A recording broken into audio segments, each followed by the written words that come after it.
తెల్లవారుజాముల్లో వెంకటరమణ తండ్రి సుప్రభాతము చేసెను సురులే రమణ.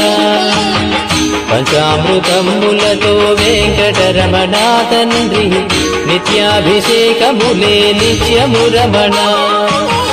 వజ్రమకుటంబుతోను వెంకటరమణ తండ్రి శంకు చక్రధారుడవే తిరుమల రమణ.